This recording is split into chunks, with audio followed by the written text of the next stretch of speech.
I used to think that the idea of mirror work was one of the stupidest things I'd ever heard of. That is until one of my mentors, a man worth over $900 million now at this point, told me it's something that he does, all the time when he wants to level up or do something that he thinks he couldn't do.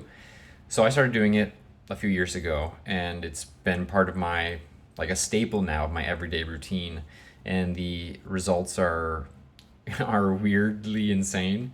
And if you look, anyone that talks about this online, it's the same thing, where it's almost freaky how everything kind of comes true in its own weird way. And I can easily say that 3 years ago, I thought I was on my deathbed with weird mystery symptoms, and now I'm living on a beautiful island with my amazing children, my amazing wife, basically living what I had started talking about back then. But anyway, um, mirror work on its own is great. EFT on its own is wonderful. But if you combine them, you can basically supercharge and 10x both of their potentials. And combining them is super, super simple. If you want a longer video on this, let me know. If you want a video on mirror work that's a little bit longer, let me know. But I'm making this video assuming that you know kind of what it already is. Both things, I should say. So the first thing, mirror work, it's basically looking yourself in the eye, telling yourself you love yourself and accept yourself, and then going into basically saying present tense affirmations about things you want to have occur. And EFT is basically doing the same thing, but with a tapping sequence on your face and your hands and stuff like that.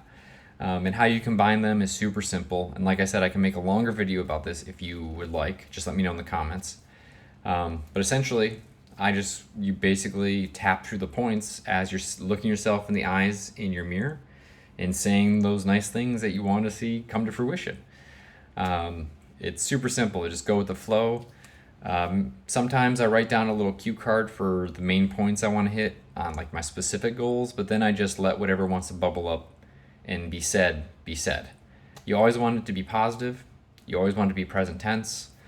You always want to be looking yourself in the eye, and you always want to be feeling what you're saying and kind of saying it with a bit of command. Like, this has already happened, or this is happening, and I love it.